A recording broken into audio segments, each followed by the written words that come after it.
Então, como eu trabalhava na área de engenharia de manutenção, em uma certa empresa, por conta de assédio de meu chefe, por conta de algumas demandas dentro do meu trabalho, eu comecei a ter compulsão alimentar. Então, eu comia o tempo todo, eu precisava mastigar. E, sem perceber isso, eu engordei 17 quilos em 3 meses e meio.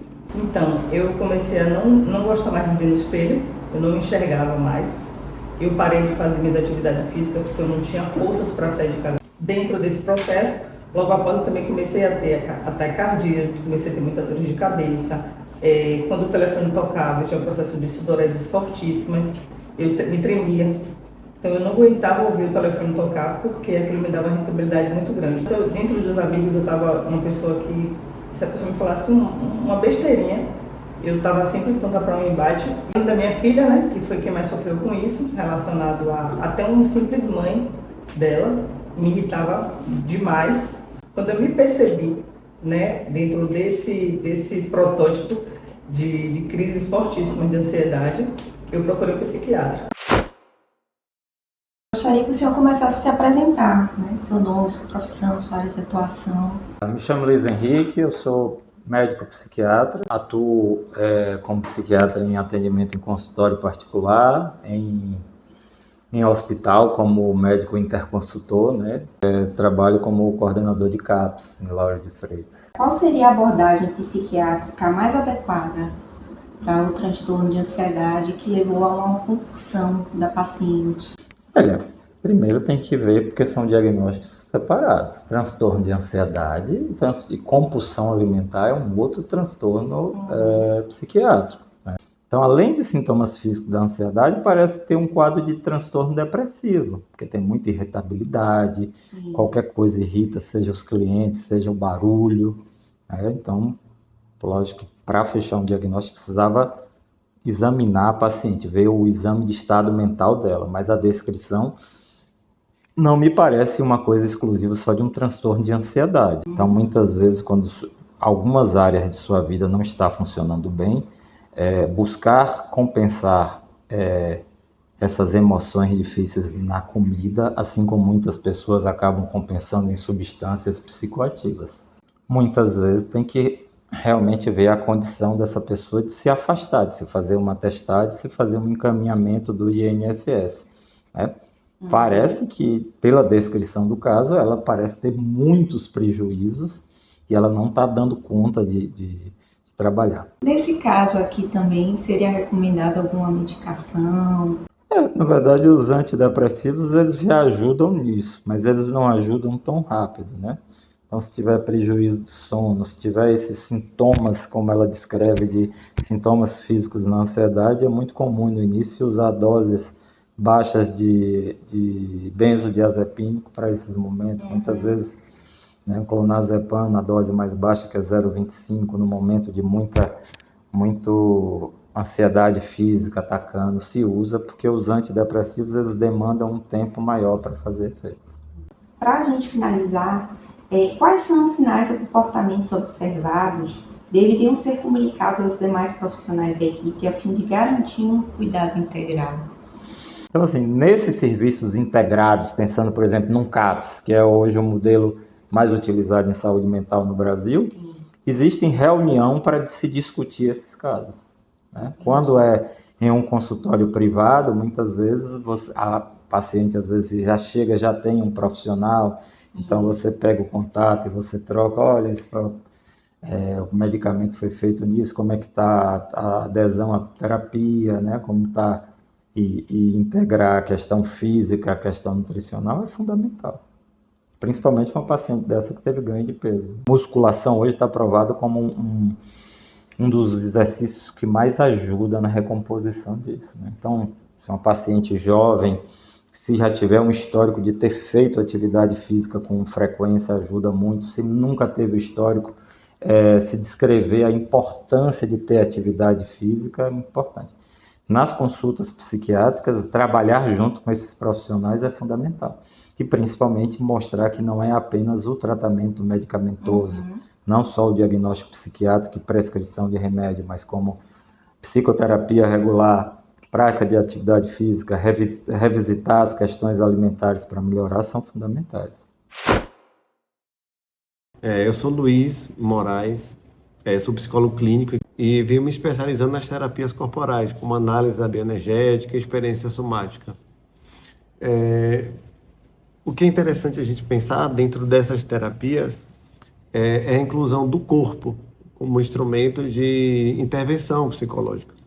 Então vamos pensar assim, tendo como exemplo o transtorno de ansiedade ou até mesmo a compulsão, né, alimentar, são sintomas que a gente vai sentindo no corpo, né? Então, seja na ansiedade, vem aquele suor, ou suor frio, a gente fica com o rosto vermelho, a gente vai suar. Então, são sensações, o coração, né, bate forte. Então, a gente propõe exercícios, a gente propõe movimentos ali no set terapêutico, que inclui o corpo como um movimento, como uma expressão a ser colocada nesse espaço terapêutico. Grande parte dos pacientes que apresentam esse tipo de transtorno, é importante ter, de fato, essa equipe multidisciplinar, porque não necessariamente com a intervenção apenas psicológica, pode ser que esses sintomas reduzam. Então, às vezes, é preciso, de fato, ter uma intervenção medicamentosa, né, um acompanhamento com o nutricionista. Inclusive, uma das primeiras coisas que, quando chega a paciente para mim que tem essas características de transtorno de ansiedade, onde sente palpitações fortes no coração, a primeira pergunta é: você já fez exame? Você já foi no cardiologista? Você já foi ou no psiquiatra alguma vez? Já fez algum tipo de diagnóstico? Porque é importante, porque a gente também não pode estar psicologizando sempre o sintoma, porque às vezes pode estar tendo um efeito ali físico mesmo. Então é importante a gente sempre estar tendo esse olhar, né, de fazer com que a pessoa também procure outros profissionais da área, né? Tudo bem que às vezes eles procuram em última instância, um psicólogo, mas acho que cabe também o nosso papel estar alertando para a importância desse acompanhamento multiprofissional.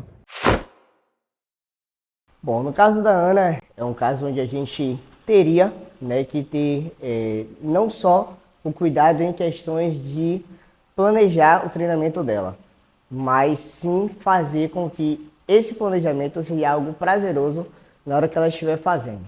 Então, investigar o que ela já gostava de fazer e trazer para dentro do treinamento isso é super importante, até para que ela consiga fazer disso rotineiro, porque na maioria das vezes algumas pessoas começam e não continuam a fazer a atividade por conta de que vira algo obrigatório. Dentro dessas atividades propostas, eu pensei em algo que realmente fosse prazeroso. Então a gente colocou 2 vezes na semana, uma atividade ao ar livre, uma atividade de caminhada, intercalando com corrida dentro do limite em que ela consegue, certo? Uma vez na semana, pedalada, e nos outros dias uma atividade funcional, que é o que a gente consegue fazer uma dinâmica onde a gente traz o exercício físico resistido, uma atividade metabólica junto com o treinamento resistido.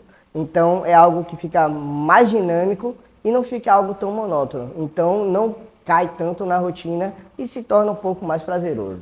Não menos importante, a gente teve o suporte de um nutricionista. E a gente precisa trabalhar em conjunto, tanto a nutrição quanto a atividade física, para que a gente consiga ter um gasto energético e para que a gente consiga perder, de fato, peso, perder gordura, para que a gente consiga chegar no objetivo que ela quer. De acordo, Sr. Luiz, com o seu profissionalismo, a sua experiência, de acordo com assistência integrada voltada ao SUS, quais são os parâmetros que você trataria para o caso de Ana? Bom, então, Milena, me apresentando, meu nome é Luiz Henrique Reis, sou nutricionista esportivo, hoje é meu principal nicho de atuação. Então, o que é que a gente faz? Primeiro passa pelo psiquiatra, conversa com o médico, pergunta se vai fazer alguma intervenção farmacológica. O próximo passo, conversar com o psicólogo para saber como é que nós estamos ali no que diz respeito às sessões semanais, às sessões quinzenais e qual é o desfecho que aquele profissional tem frente ao paciente a cada mês, a cada 30 dias, para que a gente consiga tomar as nossas decisões no que diz respeito à nutrição. E por último, e não menos importante, nós vamos passar também pelo contato ali com o profissional de educação física. Por quê? eu preciso saber se aquela paciente está tendo estímulo frente ao treinamento. O treinamento ele faz o quê? Ele acentua o trabalho de um hormônio chamado BDNF, que é o fator neurotrófico derivado do cérebro. E esse hormônio faz com que gere um ajuste nessa paciente com compulsão alimentar. É evidente que quando a gente fala de perda de peso, isso é multifatorial, né? Então, depende sim da condição comportamental, mas depende também de como essa paciente está sendo tratada com os outros profissionais. A exemplo disso, se essa paciente ela estiver utilizando um fármaco que acentue a atividade ali de retenção de líquidos, atividade da sódio de potássio, atividade mineral corticoide, ela vai aumentar um pouco de peso na balança. Então, nós precisamos considerar. Nós já passamos aqui pelo psiquiatra, nós já passamos pelo psicólogo e nós já passamos pelo profissional de educação física. Vale lembrar, registra-se que o profissional nutricionista eventualmente tem o hábito de falar para o paciente: você tem compulsão alimentar, mas uma compulsão alimentar ela deve ser diagnosticada pelo profissional psiquiatra após preencher os critérios de um documento chamado DSM-5. Então, se eu chego para a paciente e falo: olha, você tem compulsão alimentar, isso já é um erro.